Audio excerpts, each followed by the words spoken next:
नमस्कार बच्चों, कैसे हैं आप। आज मैं आपके मनपसंद पशु के बारे में बात करने आई हूँ।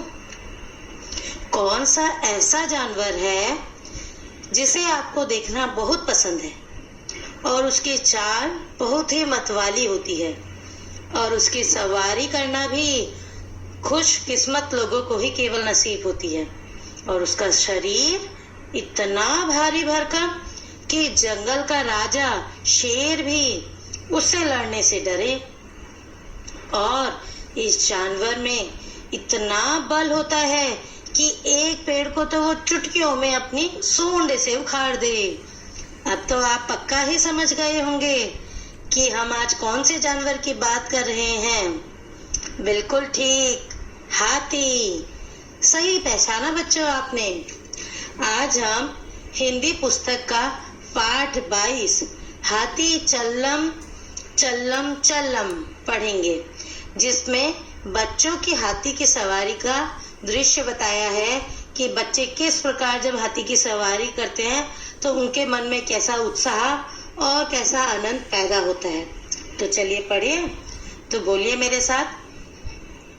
हल्लम हल्लम हौदा हाथी चल्लम चल्लम, हम बैठे हाथी पर हाथी हल्लम हल्लम, लंबी लंबी सूंड फटाफट फट्टर फट्टर, लंबे लंबे दांत खटाखट खट्टर खट्टर, भारी भारी मूड़ मटकता झम्मम झम्मम, हल्लम हल्लम हौदा हाथी चल्लम चल्लम, पर्वत जैसी देह थुलथुली थल्लल थल्लल, हालर हालर देह हिले जब हाथी चल्लल, खंबे जैसे पांव धपाधप खंबे जैसे पांव धपाधप, बढ़ते घम हल्लम हल्लम हौदा हाथी चल्लम चल्लम, हाथी जैसी नहीं सवारी अगड़ बगड़, पिलवान पीछे पुच्छन बैठा है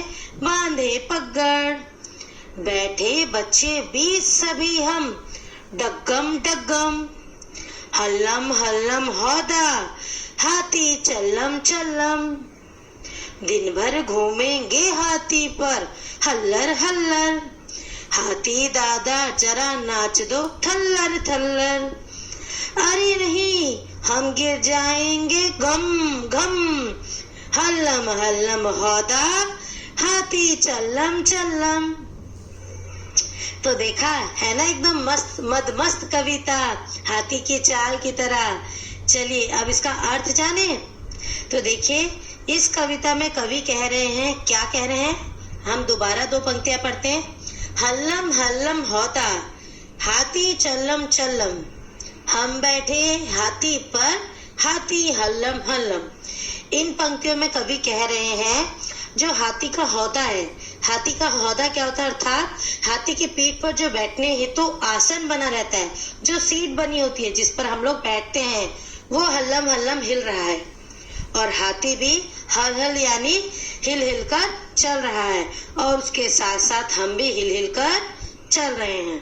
अब देखिए अगली पंक्तियां। लंबी लंबी सूंड फटाफट फट्टर फट्टर, लंबे लंबे दांत खटाखट खट्टर खट्टर। इसमें हाथी की लंबी सी सूंड के बारे में बताया गया है कि जो लंबी सी सूंड है वो फड़फड़ फड़फड़ हिल रही है चलने में और जो लंबे दांत है वो खट खट कर रहे हैं। ठीक है। आप देखिए आगे की पंक्तियों में कवि क्या कह रहे हैं। भारी भारी मूड़ मटकता झम झम, हल्लम हल्लम हौदा हाथी चल्लम चल्लम। भारी भारी मूंड मटकता यानी जब हाथी चलता है तो उसका मूंड क्या होता है, माथा, उसका माथा भी मटकता है। अब जब हाथी चलेगा तो उसका माथा भी हिलेगा, जाहिर सी बात है।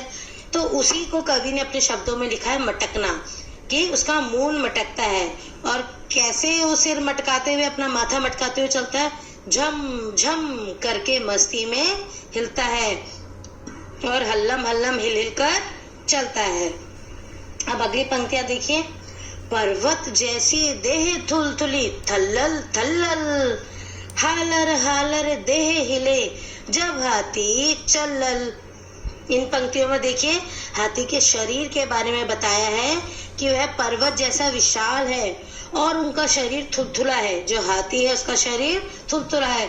थुलथुला क्या होता है?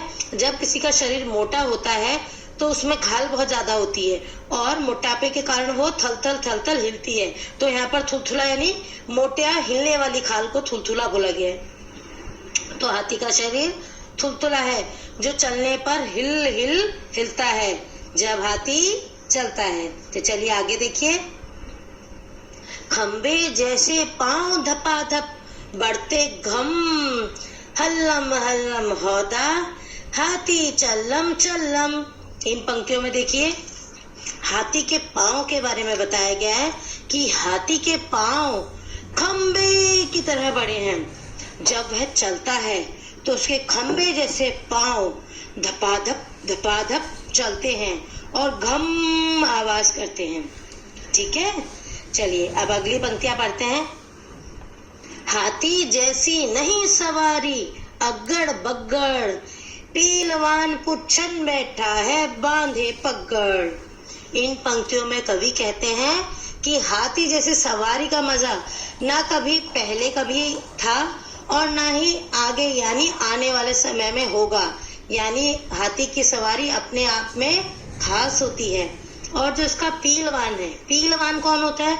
जो हाथी को चलाता है, जो हाथी को नियंत्रण में रखता है, वो कौन होता है? महावत, महावत बोलते हैं उसे। और कविता में उसे पीलवान बोला गया है। तो जो पीलवान है उसने अपने सिर पर पगड़ी बांधी है और वो कहाँ बैठा है?